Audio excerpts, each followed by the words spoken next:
came around to say hello. One, I'm so fly. You took a nosedive. Careful when you play on my level. For you it's so. Hey, hello. Motorola Razr 50 Ultra. Flip the script. Hello, Moto. Dr. Ranganathan wants to come in.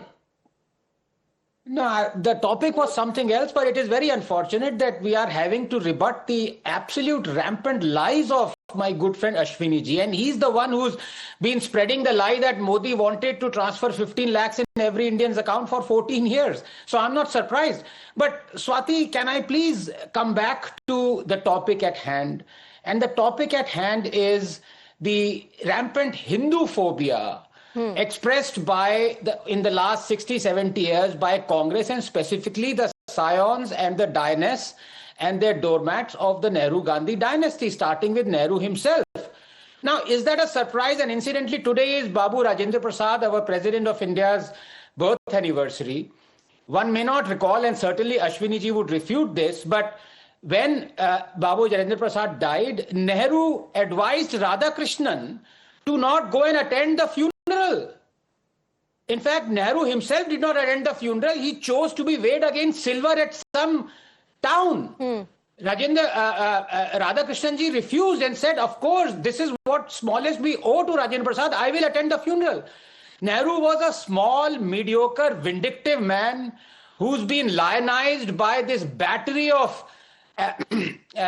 what can I say? Lemmings is one word that comes to mind. And incidentally, talking of not attending funerals, when Sardar Patel died, Nehru advised the then President Rajendra Prasad to not attend Sardar Patel's funeral. This is the kind of vindictiveness he held against people who just rose democratically and differed in opinion. And of course, it is true that he said, do not go and for the consecration of Somnath, because he feared Hindu revivalism. He is the one who actually sang paeans and eulogies for Babur, saying he was a fantastic king, he was a gallant knight. And Babur in Babarnama himself said that I was a proud Ghazi, awarded by Allah, that, destroyer of infidels.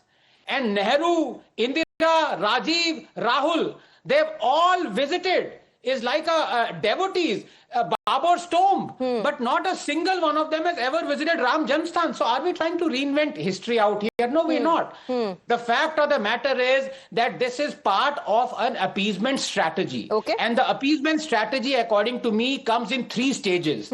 First is welfare, second is wokefare, and third is warfare. And we as Indians have experienced all 3 stages, starting with Mahatma Gandhi, then Nehru. This is part of the wokefare, where the Hindu is actually subjected to self-loathing, so that he starts loving the tyrants and hating the heroes. And that appeasement continues. Predetermined And that appeasement continues till date. But I also